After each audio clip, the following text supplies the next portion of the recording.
Nertil Qibini nga fshati Luzati te Pelenës prej 16 vitesh ushtron profesionin e kuzhinjerit, një zanat që e ka kthyer në pjesë të rëndësishme të jetës së tij, edhe pse jeton dhe punon në emigrim. Ai rikthehet çdo verë në vendlindje për të vijuar punën e tij pra një biznesi në zonën turistike të ujit të ftohtë në Tepelen. 38 vjeçari shprehet se gatimi për të është një profesion i bukur dhe as pak i vështirë, për sa kohë bëhet me pasion dhe për kushtim. Ai thekson se eksperienca e fituar ndër vite e ka ndihmuar të përmirësojë aftësitë dhe të përshtatet me kërkesat e klientëve, sidomos gjatë sezonit turistik.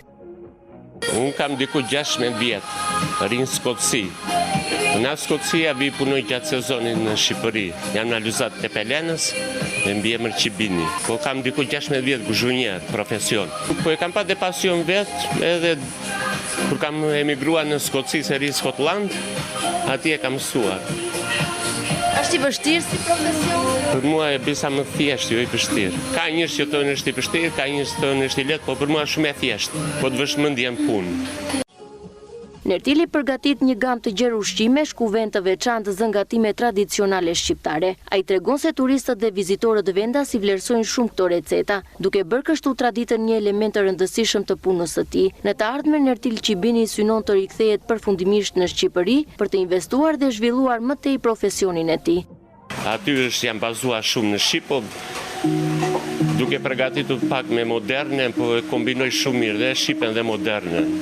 Po pak a shumë mish, qofte, buke freskë, speci pjekur, parxhani pjekur, barbunje pjekur se bamje. Tesh këtu punon vetëm gjatë sezonit? Vi, pak a shumë vi në korik, gushtator, fundishtatori pres dhe familjen, kaloj me pushime, pastaj mbyllim sezonin, ikim Skotësi prap, pun prap atje, të njëjtin gjë pak a shumë vitin tjetër.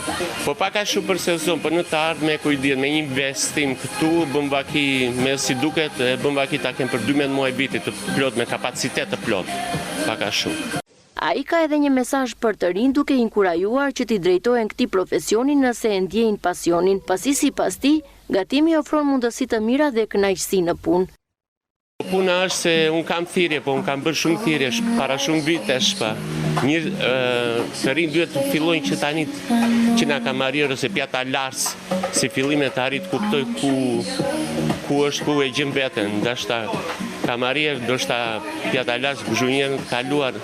Historia e Nertil Qibinit është një shembull i përkushtimit dhe dashurisë për profesionin që e mban të lidhur fort me vendlindjen pavarësisht emigrimit. Me eksperiencën e fituar ndër vite dhe dëshirën për të investuar në Shqipëri, ai synon të ndërtojë të ardhmen e tij pranë rrënjve, duke frymëzuar njëkohësisht edhe të rinj që të ndjekin pasionin për kuzhinën.